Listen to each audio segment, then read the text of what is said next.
Our next presenter is the current Lila L. and Douglas J. Hertz Endowed Chair and Professor of Psychology here at Tulane University. Received his Ph.D. from Rutgers University in 1975 and went on to do a post-doctoral fellowship in social psychology at the University of Stanford University in 1983. He's held positions in psychology, social work, Afro-American and African American Studies at the University of Michigan and the University of North Carolina at Chapel Hill. Served as president of the American Orthopsychiatry Association from 2001 to 2003.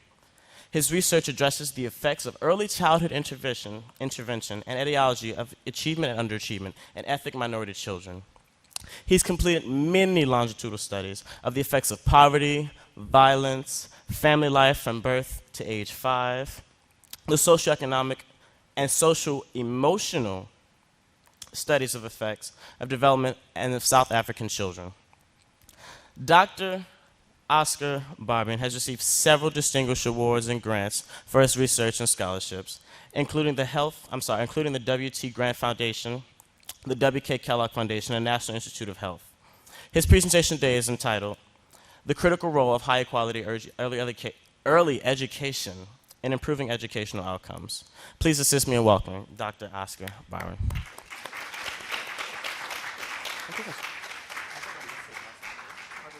I'm sorry, it's Dr. Barbarin.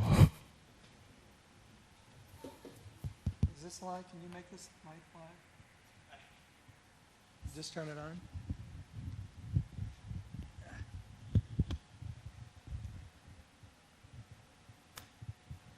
Can you hear me? Oh, yeah, okay, it's live. In a minute, maybe. Okay, I'm going to do something a little bit different. In order to Mike is a very dynamic presenter, so I have to compete with him at some level. What I'm going to do is to really tell you the story that I have and lay it out in outline form, just in case I don't have the time to work it through, and to tell you what the punchline is. So if you want to leave, fall asleep, doze off, any of those things you can, and you'll get the full story. And in case I don't have enough time, I'd like you to understand sort of what the argument is that I'd like to lay out. And then I will go back, and it may be that you don't need as much convincing as perhaps some of the people that I've spoken to about the importance of early childhood. But if, in fact, you do, I have lots of data that I can share with you that would build the case. I have basically 5 lines of arguments that I'm going to outline for you, and then a set of actions that I would like you to take as a result, if I can convince you.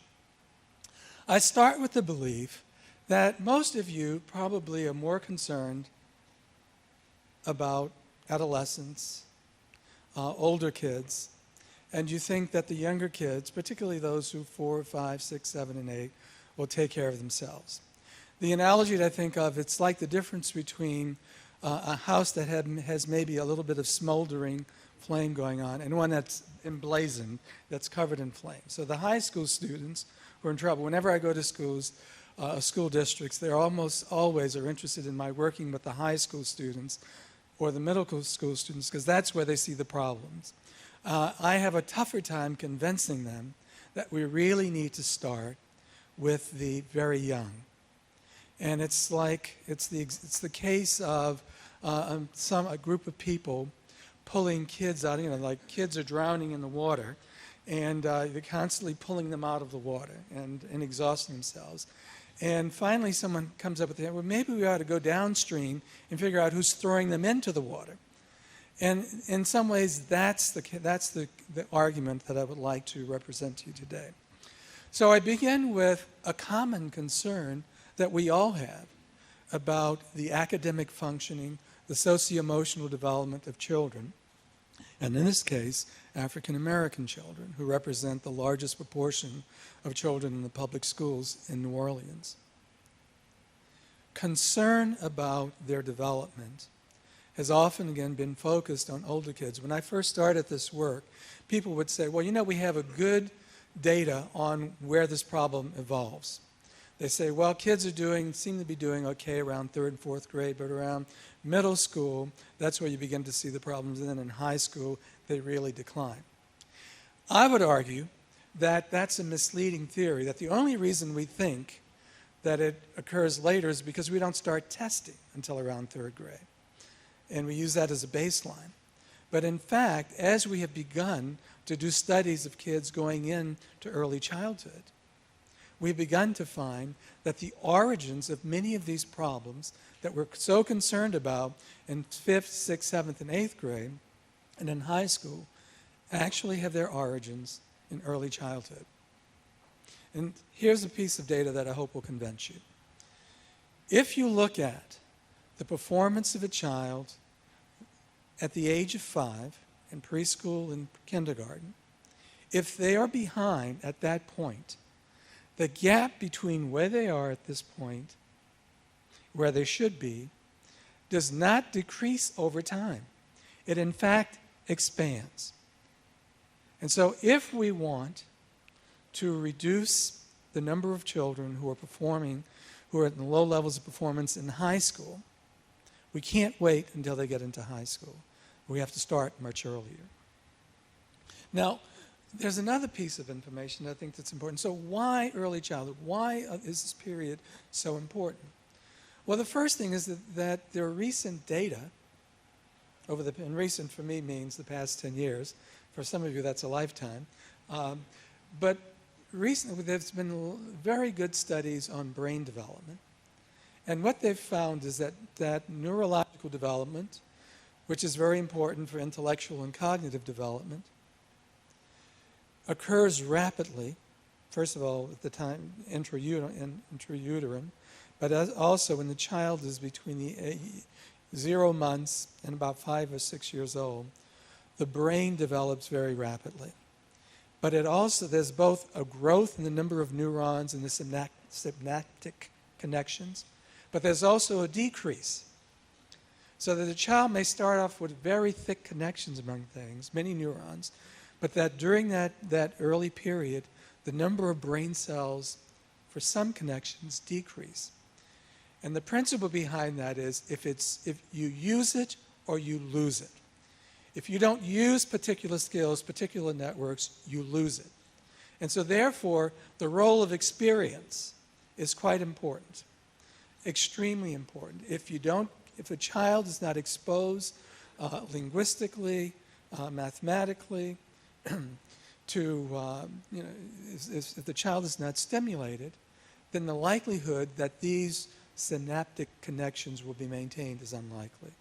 And so we know, for example, that learning a second language, that if it's learned when you're young, you use 2 sides of your brain. If you learn it in high school, you use 1 side of your brain. And so for me, that's a significant, 50% of my brain is a significant loss.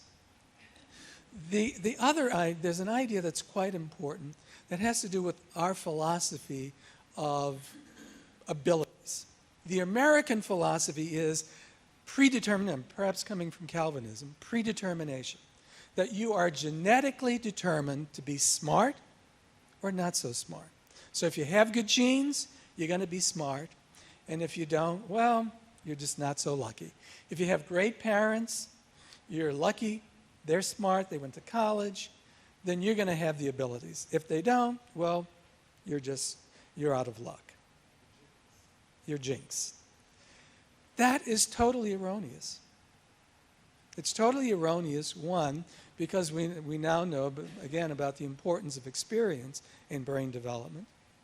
But the others, if you look at other societies, the Japanese, for example, their belief is not in inherent predetermination, but in effort. And so when they think about a smart child, they think about a child who works hard, someone who puts a great deal of effort into school, and not someone who has predetermined set of skills. And so there's much more interest in developing talent. Our philosophy leads us more to sorting kids out.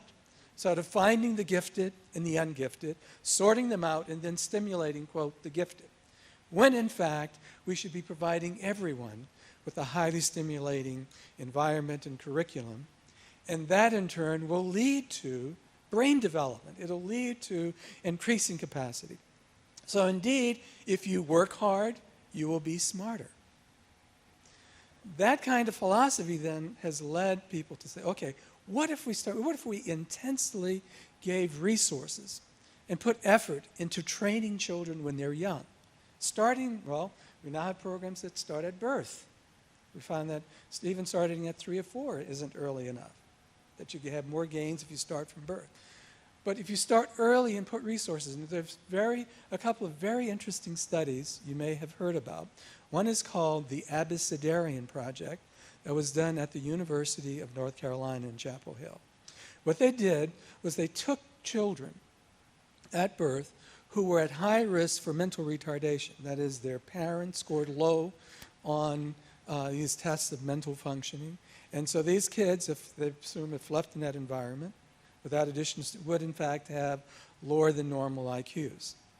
And so they provided they brought them into centers, they provided enriched environments, they read to them, they spoke to them, they showed them all kinds of blocks and colors. So there was just a number of things that were done with them. In addition, work done with their parents. These kids were compared to a random sample of kids who were just like them. And the effect of that intervention was just revolutionary. They found that there were increases in IQ. I didn't like IQ tests, and I wouldn't have been, but they used that as a measure, and they were able to find significant differences such that these kids, these kids who were predicted to be lower than average in IQ, as a group, ended up having average IQs. And then some were higher, some a little bit lower. But on average, this early intervention was successful in raising the cognitive abilities of children who were at risk. And there have been a number of other studies that have produced similar results. The High Scope study in Michigan, the Child Development Center studies in Chicago.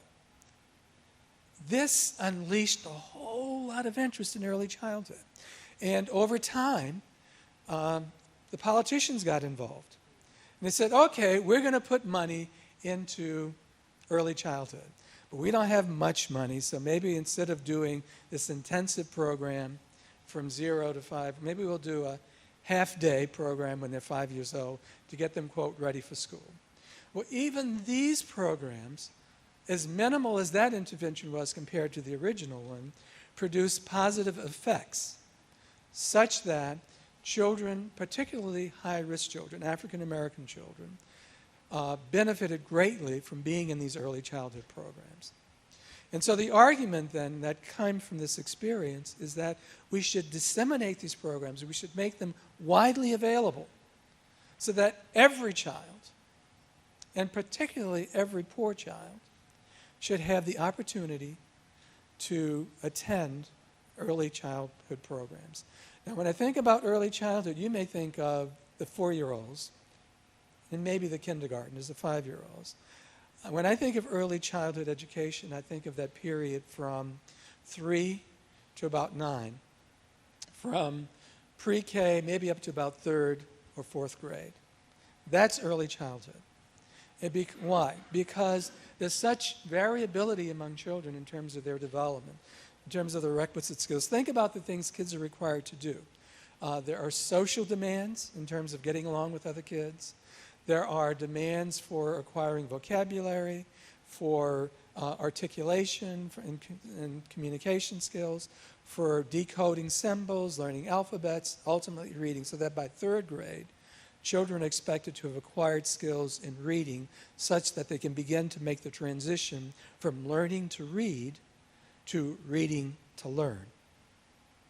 And so this is an important period, and it's a period that can be, quote, messed up by using the wrong approaches, by not respecting the developmental variations. And so the National Association for the Education of Young Children, for example, has promulgated a set of standards that they call developmentally appropriate standards, developmentally appropriate practice, that involves responding to the child in a way that respects and understands their developmental needs. Now, how many of you, or any of you in here, early childhood people work with? Raise your hand. One? We only have one. We have to convert 2. We have to convert the rest of you. So how many of you have young, no, what I'm trying to, do you, are still, as we get older, we lose touch with what it's like to be a 3 or 4 or 5 year. How many of you have exposure to 3, 4, 5, 6-year-olds? Raise your hand. Okay, so that's about half of you. So you have a sense of how magical learning can be in young kids. On the one hand, how interesting the errors they make, like twisting words around, mixing syllables up, to all of a sudden one day with my own daughter, I remember, it was almost like magic. She came home and somehow it clicked. She started reading, and it happened, and she burned through book after book, all in the space of like a month. She just took off. So all that work we did prior to that, and here we are, like parents compare their kids to others. So our child in this very affluent university-based community was not reading when she went to kindergarten. Many of the, not everyone, but of course we thought our kids should have been the best and at the top. But she wasn't reading when she went, but within the first 2 weeks of kindergarten, I guess the teacher started giving the material, and then she picked it up, and it was magical. So that same thing, for other kids, that magic may not have happened until the end of kindergarten. And for a small subset, maybe it doesn't happen until first grade or second grade even. But it can happen. We know that all kids are able to learn. They all do. But because of that variation, we need to think about those early years of early education very differently than we think about education, say, from 4th grade on, in terms of how much group activity, how much teacher-directed versus pupil-initiated learning goes on. So that's point 1. Point 2, I'm sorry. Point 3.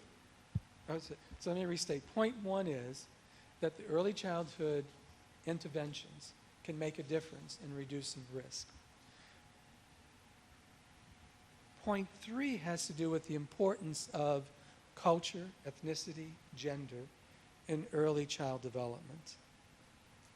So the points I made before really represent universal issues, that what I described applied to everyone. I would like to suggest that there are important ethnic and gender differences in kids' development. How many of you have sons? Raise your hand. And of those of you who have sons, do you have daughters? How many? Okay, good. So I don't have to convince you that there are differences between boys and girls. One doesn't have to be a scholar to understand that. You experience. Although boys vary, so I don't want to paint all boys with the same brush, but as a group, if you look at a group of boys in pre-K classroom, they tend to be a little bit more boisterous than the girls, a little bit more rowdy, a little bit more physical, less verbal, less attentive often, more determined in some ways. Girls tend to be more verbal, more compliant, tend to fit into the realm of the classroom better. As a group, boys tend to have more behavior problems as a group. As a group, they tend to have less verbal skills. They tend to not to read as early as girls read. So in many ways, the classrooms are geared, even pre-K classrooms, are geared for girls. And I always say that the solution is we have to bring a little bit more testosterone into these classrooms. Certainly, parents are different. Parents differ in what they want for their kids. They're different in the way they discipline their kids. And certainly with boys, there are lots of challenges to how do you get them to regulate their behavior and their attention.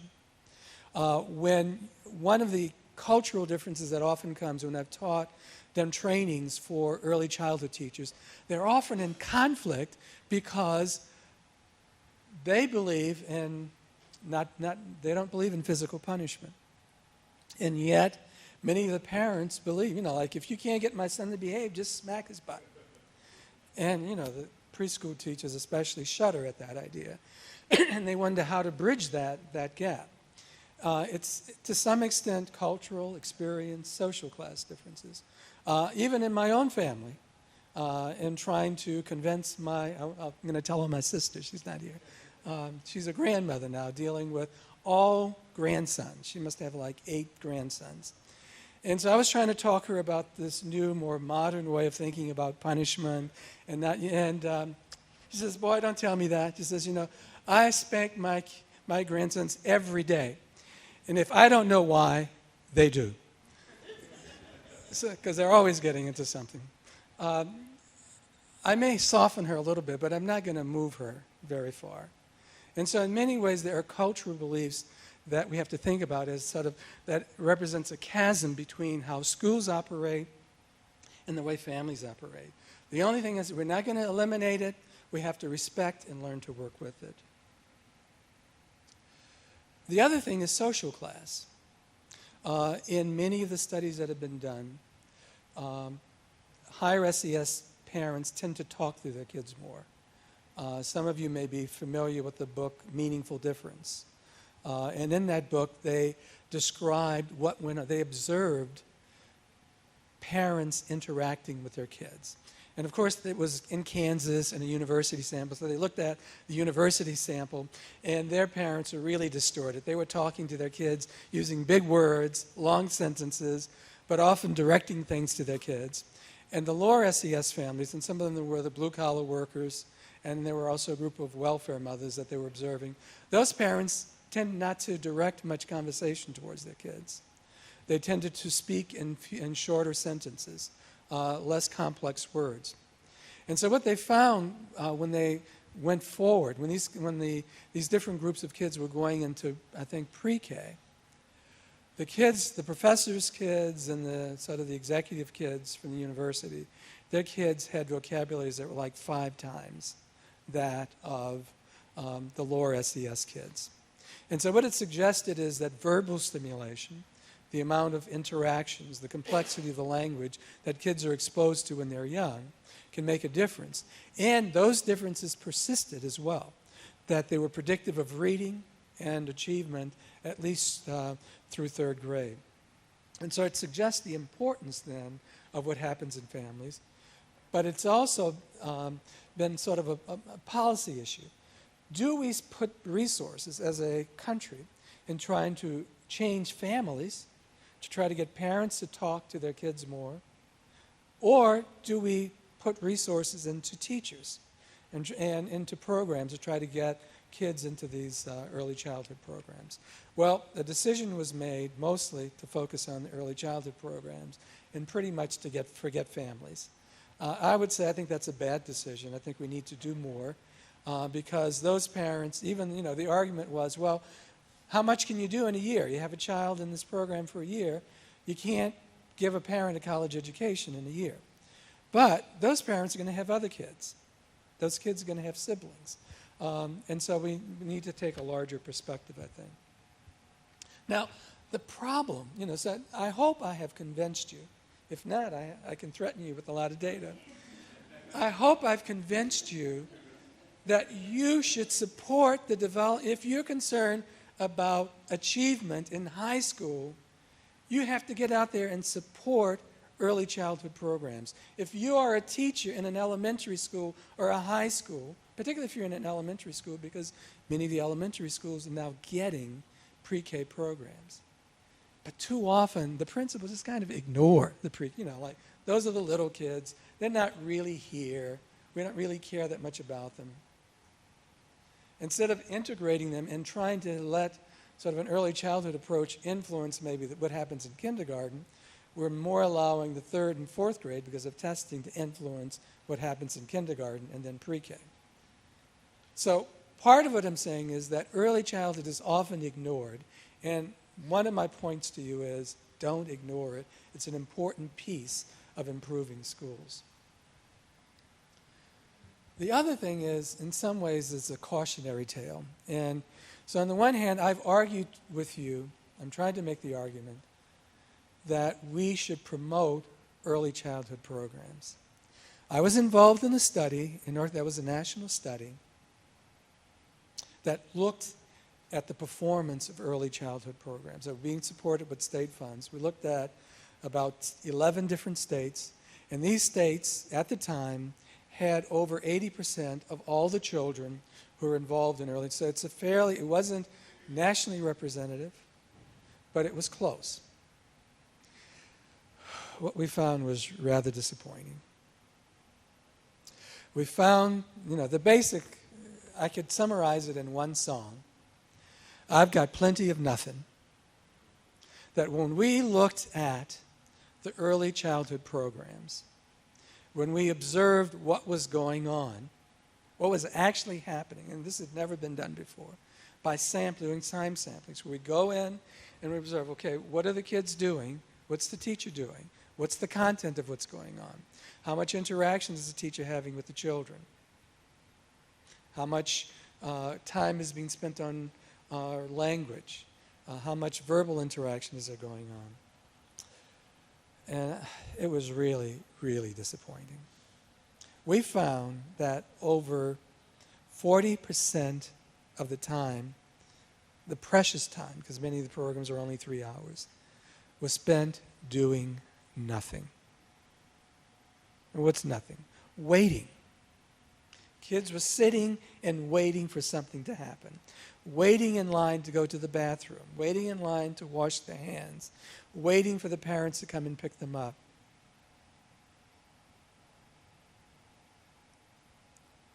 And if that wasn't disappointing enough, the amount of time that teachers spent talking to kids was less than 10% of the time. So if we think that the essential ingredient, particularly when there are 4, 5-year-olds involved, is an adult talking to the child, stimulating, getting the child to think, getting the child to respond. If we think that, and I'm convinced that that's one of the most important ingredients in an early childhood program, that only went on 10% of the time. Now, it was true that there was some math instruction, loosely called. That occurred, my memory is about 11% of the time. So not math instruction, but involvement in things like blocks, things that might loosely be called math. There was twice as much, any activities devoted to language, about 20% of the time.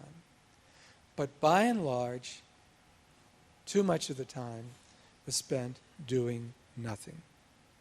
It's a wasted resource. Now, I think we can do better.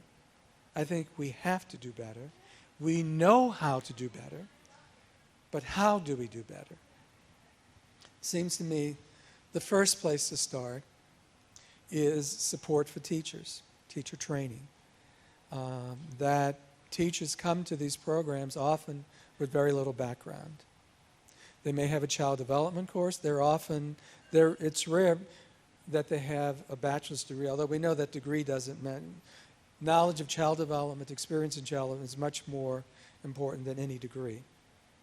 But knowing how to talk with kids, how to use materials, curricular materials and other materials to stimulate interactions with kids, to get kids to be proactive in talking to one another and using materials, is something that teachers need to know how to do better, and their time needs to be freed. They spend most of the time, a lot of time teachers are doing paperwork or doing administrative things, when in fact the most valuable way of using their time would have been interacting with kids. The second thing is that we can't leave out the families, that not enough can go on if your program is only 3 hours a day. The families are still involved. So we have to really think about, how do we help empower families? How do we create simple tools, simple messages to empower them to work with their kids? And sometimes it's as simple as talk to your child. Explain things to your child. Those simple things can make a big difference. We need to do more with mathematics education. Although there's been a big push on reading and language and literacy, there's been an interesting study suggesting that early math skills are much more predictive of later reading. So if you measure kids when they are in pre-K and kindergarten, their scores on mathematical knowledge is much more predictive of their reading skills in 5th grade than their reading and language and vocabulary skills are. Why? Because mathematics early on involves a lot of language. It involves conceptual development. It's more stimulating of cognitive development. So our pre-K teachers have to get over their fear of math and work with it more in pre-K, kindergarten, and first grade. Math cannot be the ignored child in the curriculum.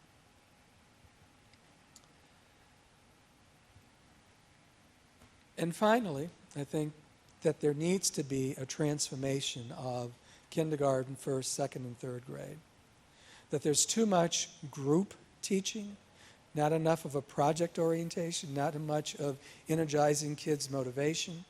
So all of the things, if I could give you a long treatise on what developmentally appropriate practice, that would be the prescription I would give for transforming the early grades in elementary school. If that is not done, we're going to stand the chance of losing many kids, as we do now. If we push hard at what some derisively call drill and kill, it's going to be terrible. There was an example that I observed of a teacher working with a first grader. The child, even at this point, did not know his numbers, the number symbols. He didn't know to count, sort of the sequential counting. And what the teacher was doing was going over and over and over, just kind of getting the child to repeat the string over and over, and the child wouldn't get it right, and so the child would be told how dumb he was, and some, not in words, but pretty much, you failed, we got to do it over and over again. Rather than dissecting the task of trying to understand what's involved for a child in learning numbers. That involves both the notion of quantity, of sets, as well as of sequence, as well as of language, and that there are three different systems involved in that task, and the teacher was simply emphasizing one of them, and that, for example, they could have easily taken out a set of blocks and pulled one out, and then created a set of two, and a set of three, and a set of four, and point to them and ask the child, which is this, so that you at least begin to get the notion of set, the concept of number, as well as the verbal notion of number. There could have been games that would have been fun for the child to play, but instead it was just a drill over and over and over. And that's pretty much the way, that's the way poor teaching happens in school. I think that people in pre-K would not do that with the child, those who are well trained. I think that early elementary has a lot to learn from pre-K education. So that's my argument. And so what I want you to do is, first of all, I want you, the smartest of you, to say, I'm going to become an early childhood teacher. Instead of going to law school or to medicine or engineering, I'm going to go and teach. And I'm going to teach young kids. I want those of you who are in positions of a little bit more power to say, we're going to insist that our early childhood teachers be paid a living wage. Many are not. We're going to insist that they get the kind of support they need in terms of training, because our young kids are too valuable to lose, because that's where we're losing them. We have to support the teachers. We have to get more people, highly motivated and highly qualified teachers, into the classrooms with young kids. I think that is the crucial role of transformation. Okay, I'm going to stop there. So if you want me to go through my talk now, I have to listen to all of that. I will. But I think my time is over. So thank you very much.